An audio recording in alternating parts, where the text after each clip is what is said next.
A courtroom packed with spectators, a mafia boss leaning back with arrogance beside his glamorous mistress, and a pregnant woman standing alone, vulnerable, but determined to protect her child. No one expects what happens next. In front of the entire court, the mistress in her blood-red dress launches forward and kicks the woman straight in the stomach, sending shock waves through the room. What they do not know is that the judge watching from the bench is not just any judge. He is the father she never knew. And tonight is the moment his world shatters to save hers. This story is about abuse, power, and the kind of justice that comes from the most unexpected places. Tell us what time you are watching and where you are tuning in from. Drop a comment below. We would love to hear from you. The morning air outside the Seattle family court felt thick with tension, as if the city itself could sense that something catastrophic was about to unfold. News vans lined the street, their satellite dishes angled toward the sky. Reporters clustered near the courthouse steps, adjusting cameras and microphones while waiting for the players in this high-stakes drama to arrive. Advocates for domestic violence survivors stood behind metal barricades, holding signs demanding justice and protection for vulnerable women. On the opposite side, a smaller but vocal group gathered in support of Adrian Locke, the real estate mogul and rumored mafia boss whose charitable donations and polished public persona had earned him powerful allies. Between the two groups, the air crackled with hostility. Madeline Brooks paused at the bottom of the courthouse steps. She was 28 years old and 7 months pregnant. Her belly pressed against the soft fabric of her simple gray maternity dress. Her hands trembled as she adjusted the thin white cardigan draped over her shoulders. She had never imagined her marriage would end like this. She had never imagined the man she once loved would become the greatest threat to her survival. But fear or not, she needed to be here. She needed to fight for her baby.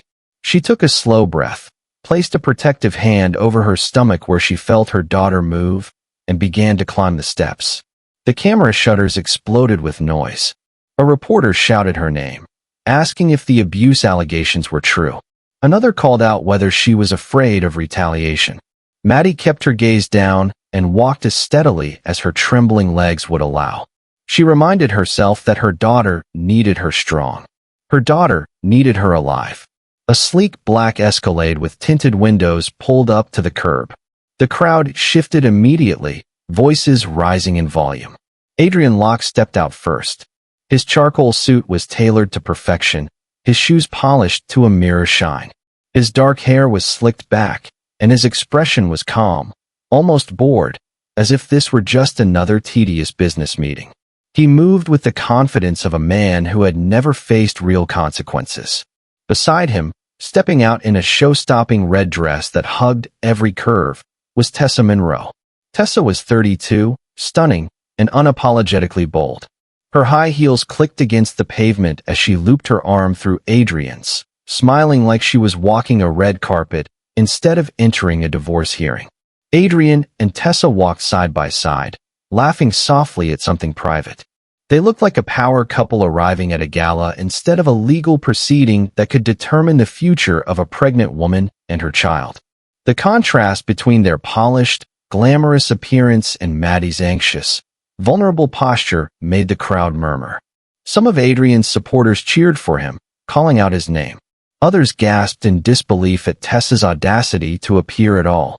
Inside the courthouse, the tension intensified. The courtroom was cold and austere, with high ceilings that made even the faintest sounds echo. Maddie sat at the petitioner's table beside her attorney, a no-nonsense older woman named Patricia Green, who had taken her case pro bono. Maddie tried to focus on her breathing, but her heart pounded so hard she could feel it in her throat. Every movement in the courtroom felt magnified, every whisper amplified. At the front of the room sat Judge Walter Brooks. His silver hair and composed expression reflected decades of experience on the bench.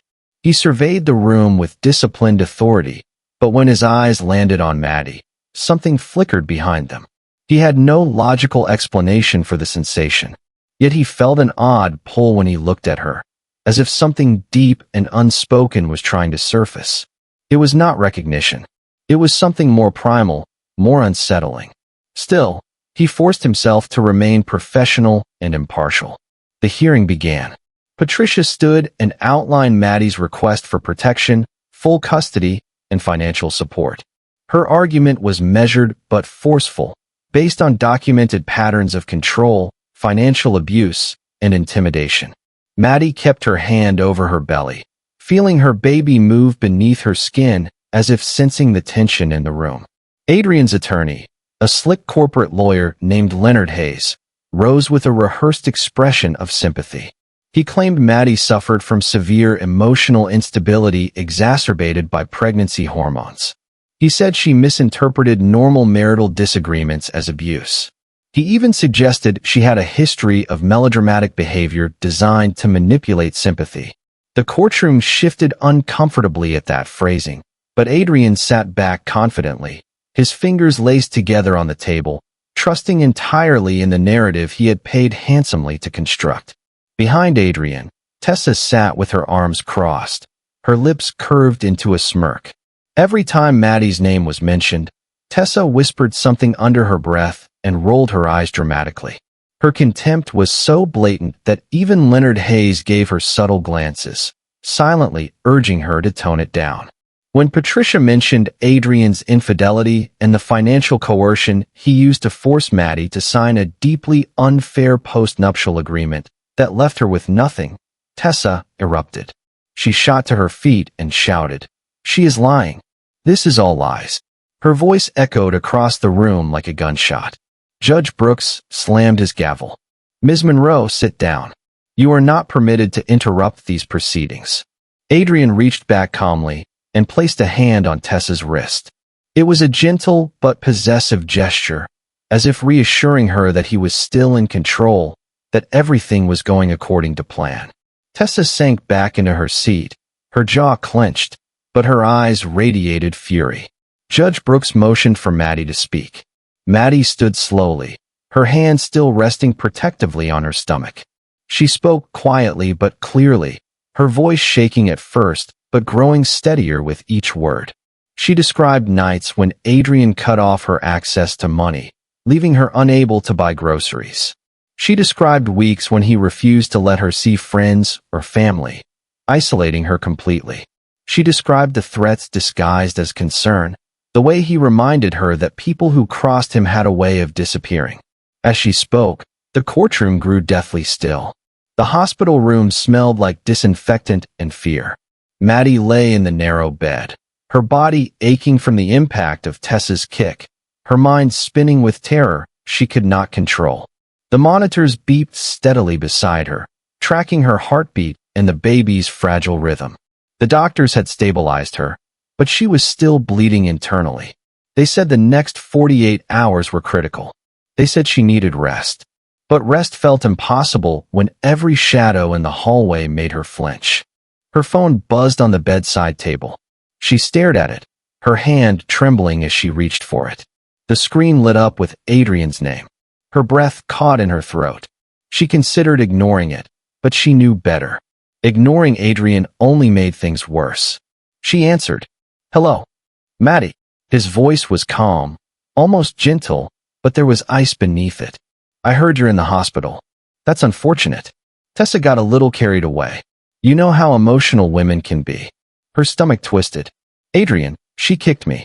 She could have killed our baby." "Our baby," he repeated softly, as if tasting the words. "That's an interesting way to put it, considering you were trying to take her from me in court. Let me be very clear, Maddie. You don't get to leave me. You don't get to embarrass me in front of cameras and judges and walk away clean. People who cross me tend to have unfortunate accidents, car crashes, house fires, falls downstairs. Do you understand what I'm saying?" Her heart pounded so hard she thought it might break through her chest. "You're threatening me?" "I'm reminding you," he said, his tone turning sharp. "You think that judge is going to protect you? You think some lawyer is going to save you? I own this city, Maddie. I own the people who make decisions. And if you keep pushing, you won't just lose custody. You'll lose everything." The line went dead. Maddie sat frozen, the phone still pressed to her ear. Tears streamed down her face. A moment later, her phone buzzed again. This time it was a text from Tessa.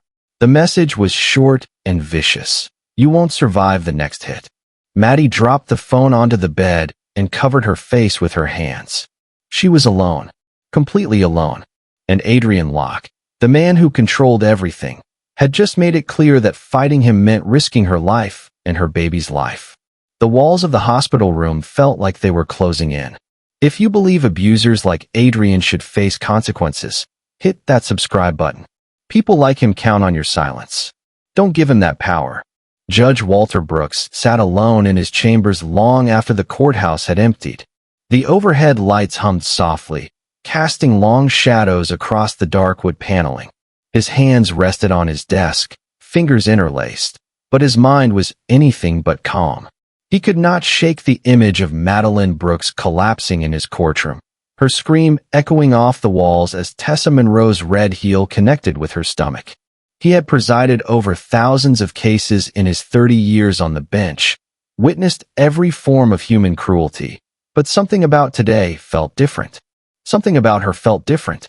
He pulled up the court security footage on his computer, rewinding to the moment before the attack. He needed to see it again. Needed to understand why he felt this inexplicable pull toward a woman he had never met. The video played in silence. There was Maddie, standing at the petitioner's table, her hand resting protectively on her belly. There was Adrian Locke, leaning back arrogantly. And there was Tessa, rising from her seat, fury blazing in her eyes. Then came the kick.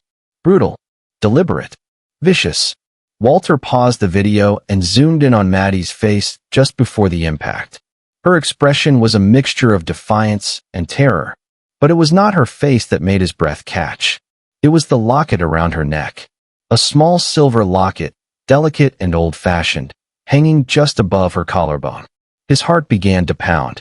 He knew that locket. He had given that exact locket to a woman he loved 29 years ago. A woman named Catherine Brooks. A woman who vanished from his life before he ever knew she was pregnant. Walter's hands shook as he opened his desk drawer and pulled out a worn photograph. Catherine smiled back at him, young and radiant, wearing that same silver locket. He stared at the image, then back at the frozen frame of Maddie on the screen. The resemblance was undeniable now that he was looking for it. The shape of her eyes, the curve of her jaw, the way she held herself even under pressure. He accessed the court records and pulled Maddie's birth certificate. Born February 14th, 28 years ago. Mother, Catherine Marie Brooks. Father, unknown. The dates aligned perfectly. Walter sat back in his chair, the weight of the truth crashing over him like a tidal wave. Madeline Brooks was his daughter. The woman fighting for her life against a mafia boss was his child. And he had sat on that bench, powerless, while she was attacked. He reached for his phone, his decision already made. His career no longer mattered. Protocol no longer mattered. The only thing that mattered now was protecting the daughter he never knew he had. Have you ever discovered something that changed everything? Drop a comment and let us know. Maddie was staring out the hospital window when the knock came. She turned slowly, expecting another nurse or perhaps her attorney Patricia. Instead, Judge Walter Brooks stood in the doorway, still wearing his suit from court, but without the robe. His expression was serious but gentle, and he held a manila folder in his hands. "Ms. Brooks, may I come in?" he asked quietly. Maddie's confusion was immediate. "Your Honor, I don't think you should be here. Isn't this inappropriate?" "It is," he admitted, stepping inside and closing the door behind him. "Which is why I've already filed my recusal from your case. I can no longer be your judge, Maddie. But I can be something else. Something far more important." She stared at him, her hand instinctively moving to her belly. "I don't understand." Walter approached slowly, as if afraid she might bolt. He opened the folder and pulled out the photograph of Catherine Brooks wearing the silver locket. He held it up beside Maddie's face. "This was Catherine Brooks. Your mother. I loved her 29 years ago. She disappeared from my life before I ever knew she was pregnant. I have spent 3 decades wondering what happened to her, and today, in my courtroom, I found you." Maddie's breath caught. Her fingers moved to the locket around her neck, the one her mother had left her before she died. "You're saying you're my father?" "I'm saying I believe I am," Walter said, his voice thick with emotion. And I brought this. He pulled out a DNA test kit. If you're willing, we can confirm it. But regardless of what this test says, I know in my heart that you are my daughter. And I will not let Adrian Locke destroy you. Tears welled in Maddie's eyes. Why should I trust you? Everyone who's supposed to protect me has failed. Because I have nothing to gain and everything to lose, Walter said firmly. I'm sacrificing my career, my reputation, everything I've built, to stand beside you. That's not strategy, Maddie. That's blood. Something in his eyes, fierce and unwavering, broke through her defenses. She nodded slowly, taking the DNA kit from his hands. 2 days later, the results came back positive. Walter Brooks was her father, and he wasted no time assembling his team. He brought Maddie to a secure location where she met Diane Richardson, a former federal prosecutor with a reputation for dismantling organized crime syndicates. Diane was sharp, relentless, and unafraid of men like Adrian Locke. We're going to take him down, Diane said, shaking Maddie's hand. Every shell company, every bribe, every threat. Adrian Locke thinks he's untouchable. We're going to prove him wrong. For the first time since the Courtroom attack, Maddie felt something she thought she'd lost forever. Hope. If you believe families should protect each other no matter what, hit that like button. Only cold-hearted people like Adrian wouldn't. Diane Richardson sat across from Maddie and Walter in a private conference room, her laptop open and a stack of files spread across the table. The fluorescent lights buzzed overhead, casting a clinical glow over documents that told a story darker than any of them had imagined. Diane's expression was grim as she slid a photograph across the table. Her name was Vanessa Locke, Diane said quietly. Adrian's first wife. She disappeared 8 years ago. Officially, the case remains open. Unofficially, everyone assumed she ran off or met with foul play that could never be proven. Maddie stared at the photo. Vanessa was beautiful, with warm brown skin and kind eyes. She looked happy in the picture, unaware of the nightmare that awaited her. What happened to her? That's what we needed to find out, Diane continued, pulling up a scanned police report on her screen. We used some very quiet channels to access sealed records. What we found is a pattern. 3 months before Vanessa disappeared, she filed for divorce. She was 4 months pregnant at the time. Sound familiar? Maddie's stomach turned. Her hand moved instinctively to her own belly. Walter leaned forward, his jaw tight. What else? Diane clicked through several documents. The initial police report documented bruises on Vanessa's arms and neck. She told officers Adrian had grabbed her during an argument. But 48 hours later, that report was amended. The bruises were suddenly described as self-inflicted. The officer who made the change, Detective Marcus Green, received a $75,000 deposit into an offshore account 2 weeks later. We traced it back to one of Adrian's shell companies. Maddie felt the room tilt. He paid them off. He didn't just pay them off, Diane said, her voice hardening. He erased her. After Vanessa went missing, Adrian filed a missing person report, played the devastated husband for the cameras, and then quietly moved money. Lots of it. We found transfers to the Cayman Islands, Cyprus, and Singapore. Over $3 million moved in the month after her disappearance. And then there's this. She slid another document forward. It was a property deed for a remote cabin in the Cascade Mountains, purchased under a shell company 2 weeks before Vanessa vanished.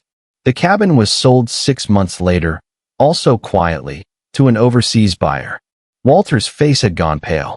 You think he killed her there? I think he made her disappear, Diane said bluntly. And I think Maddie was next. The words hung in the air like a death sentence. Maddie's hands began to tremble. She had known Adrian was dangerous, controlling, violent even. But this was different. This was premeditated. This was murder. He's done this before, she whispered, her voice breaking. He's going to do it to me. Walter reached across the table and gripped her hand. Not while I'm breathing. We stop him, Maddie. We stop him now. Comment, justice for Vanessa, if you believe no woman should ever be silenced like this. The headlines hit like a sledgehammer. Maddie sat in the safe house Walter had arranged, scrolling through her phone as the media storm erupted around her. Every major news outlet and gossip blog seemed to be running the same coordinated story. Pregnant woman's emotional breakdown in court. Tech mogul's wife fabricates abuse claims.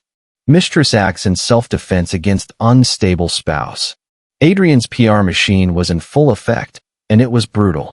One article featured a statement from Adrian's publicist describing Maddie as a troubled woman suffering from severe prenatal depression who has made increasingly erratic accusations. Another included an interview with Tessa, who sat in a tasteful blazer, dabbing tears from her eyes as she claimed she only lashed out because Maddie had verbally attacked her first. The video had been edited to make Tessa look sympathetic, vulnerable even. Maddie threw her phone across the couch. They're making me look like the villain. People actually believe this. Walter stood by the window, his arms crossed. That's what men like Adrian do. They control the story before the truth can catch up. But we're not going to let that narrative stand. Diane entered the room, her phone pressed to her ear. She finished her call and looked at them both with a slight smile. I just got off with Julian West. He's interested. Maddie looked up. Who's Julian West? Only the best investigative journalist in the Pacific Northwest, Diane said. He's taken down corrupt politicians, corporate fraudsters, and dirty cops. If anyone can shift this narrative, it's him. But he doesn't run stories without solid proof. Then we give him proof, Walter said. Over the next week, the Justice Force carefully fed Julian West a trail of breadcrumbs. A leaked financial document showing suspicious offshore transfers.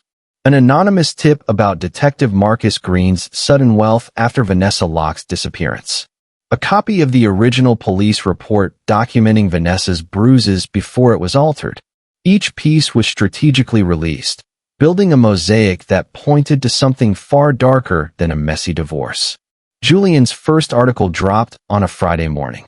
The headline read, "Behind the Empire, Financial Irregularities and a Missing Woman Haunt Locke Divorce Case." The piece was measured but damning, raising questions about Adrian's business practices and the coincidental timing of his first wife's disappearance. It did not accuse him outright, but it planted seeds of doubt in the public consciousness. By Monday, other journalists were picking up the thread. The narrative shifted from unstable wife to powerful man with secrets.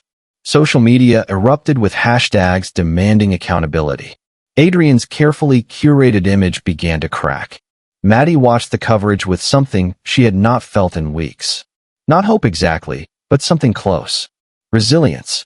For the first time, she was not fighting alone. The truth was finding its way into the light, one headline at a time.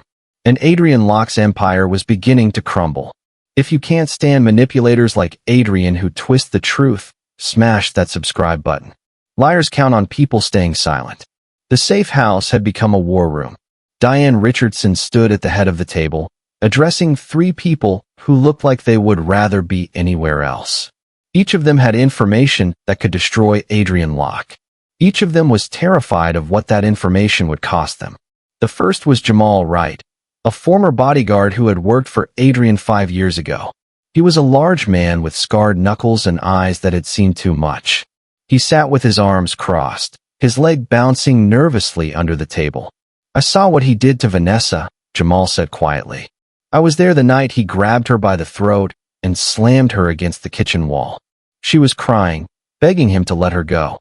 He told her if she ever tried to leave him, he'd make sure no one ever found her body. I quit 2 weeks later. I couldn't be part of that." Diane leaned forward. "Will you testify to that in court?"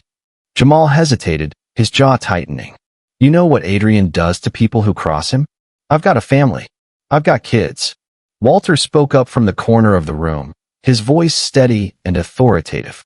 "We can put you in federal witness protection. New identities for you and your family. Adrian won't be able to touch you." Jamal studied Walter's face, searching for certainty. Finally, he nodded. "All right, I'll do it." The second witness was Regina Moore, a nurse who had treated Vanessa at a private clinic 8 years ago. She was in her 50s, with graying hair and a weary expression. She pulled a flash drive from her purse and slid it across the table. "I kept copies," Regina said. Photographs of Vanessa's injuries. Bruises on her ribs, her arms, her neck. I documented everything before the clinic director ordered me to delete the files. Someone paid him off. I knew if I didn't keep evidence, no one would ever know what happened to her. Diane took the flash drive, her eyes sharp with determination. This is exactly what we need. The third witness was Byron Nichols, a former accountant who had laundered money for Adrian's shell companies. Byron was thin and jittery, his fingers tapping the table rhythmically. I moved $3 million offshore the month Vanessa went missing, Byron admitted. I didn't ask questions. I just did what Adrian told me. But I kept records. Transaction logs, account numbers, everything. If you're taking him down, I want immunity. We can arrange that, Diane said. Maddie sat silently through it all, her hand resting on her belly. Each testimony was another nail in Adrian's coffin. Each witness was another step toward justice for Vanessa and safety for her daughter. She looked at Walter, who met her gaze with quiet strength. We're going to win this, Walter said. Maddie nodded, her fear transforming into something sharper. Conviction. Yes, we are. What time are you watching this? Drop a comment below. The Locke Family Foundation Gala was the social event of the season. Crystal chandeliers bathed the ballroom in golden light. Seattle's wealthiest and most influential citizens mingled in designer gowns and tailored tuxedos, champagne flutes in hand. At the center of it all stood Adrian Locke, impeccably dressed in a midnight blue suit, smiling for photographers as if he did not have a care in the world. Beside him, Tessa Monroe glowed in a shimmering gold dress, her arm looped through his, playing the role of devoted partner. The event was Adrian's masterstroke, a $10,000 a plate charity dinner benefiting children's hospitals, designed to reshape his crumbling public image. Julian West's articles had done damage, but Adrian believed money and spectacle could repair anything. He took the stage to thunderous applause, his voice smooth and practiced. Thank you all for being here tonight, Adrian began, his smile wide. Together, we are making a difference in the lives of children who need us most. Outside in an unmarked van, Diane Richardson sat with federal agents, headsets on, laptops glowing. Walter stood beside her, his expression tense but focused. Maddie was safe in a secure location, watching the live feed, her heart pounding. We're go in 30 seconds, Diane said into her microphone. Inside the ballroom, the massive screens behind Adrian flickered. The foundation logo disappeared. Adrian paused mid-sentence, confused. Then the screens filled with footage from the courtroom. Raw, unedited security footage. The room fell silent as they watched Tessa Monroe rise from her seat, fury blazing in her eyes, and launch herself forward, her red heel connecting brutally with Maddie's pregnant stomach. The sound of Maddie's scream echoed through the ballroom. Gasps rippled through the crowd. Adrian's face went pale. He turned toward the screens, his hands raised as if to stop them. But the footage kept rolling. Maddie collapsing, blood seeping through her gray dress. Judge Brooks slamming his gavel. Then the screens shifted. Financial diagrams appeared. Shell companies. Offshore accounts. Transfers totaling millions.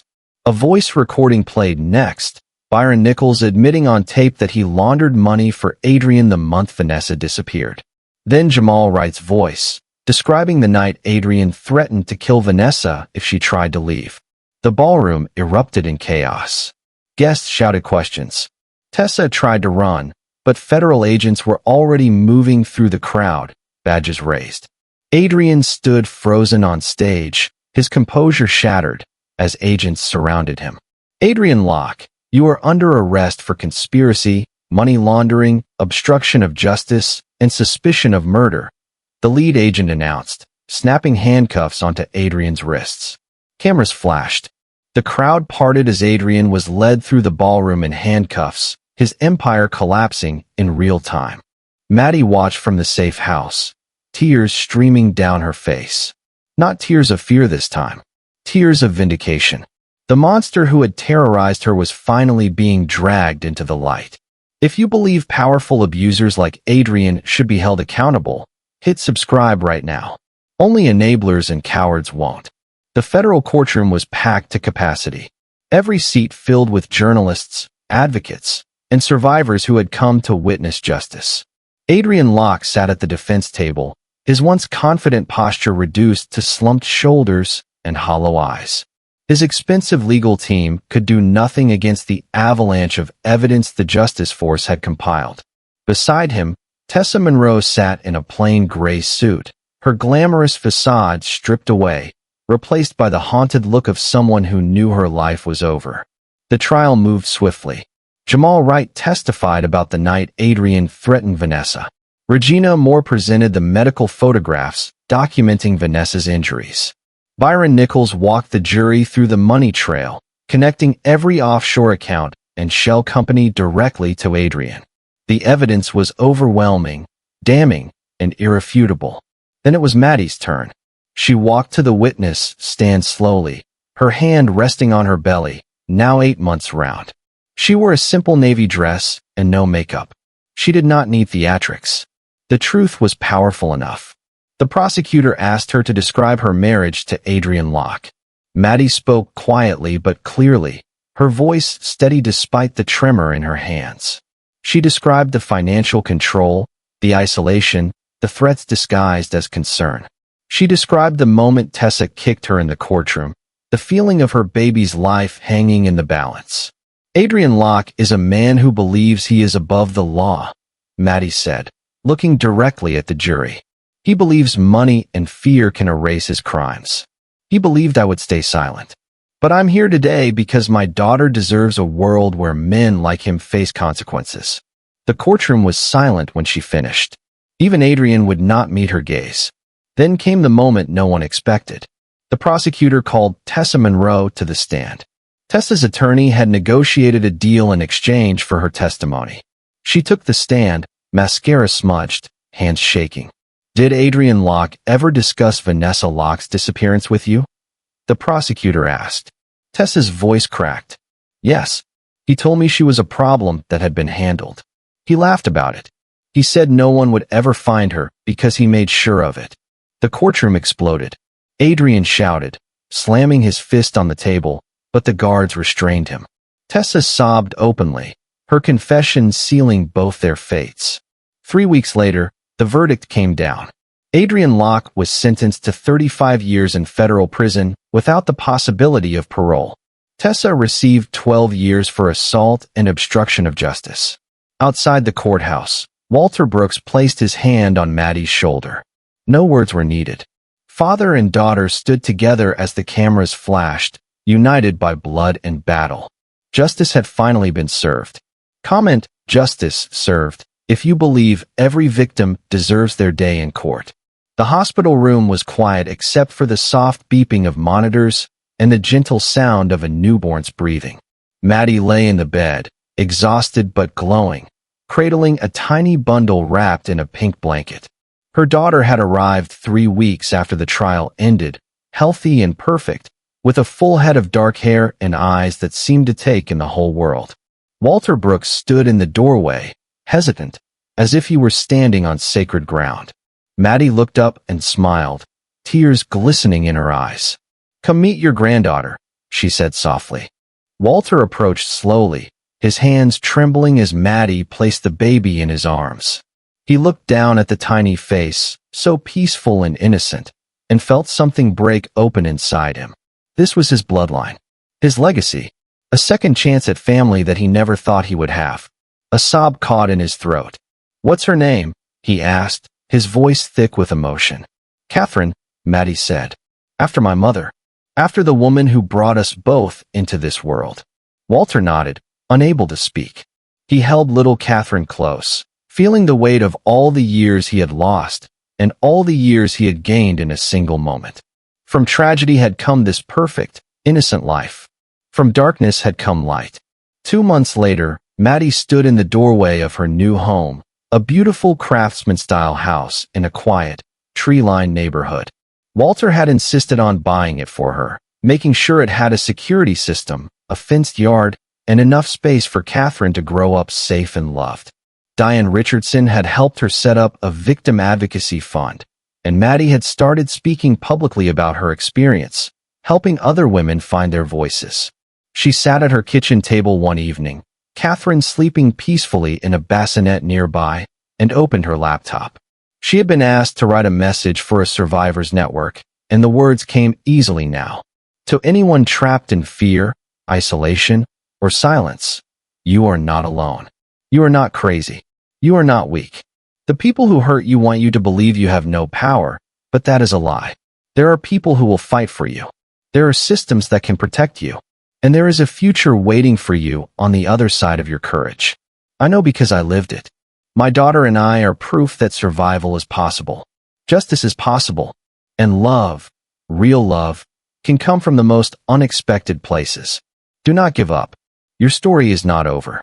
She hit send, looked at her sleeping daughter, and smiled. For the first time in her life, Maddie Brooks felt whole. If this story moved you, subscribe and share it with someone who needs to hear it. Silence protects abusers. Your voice can save lives.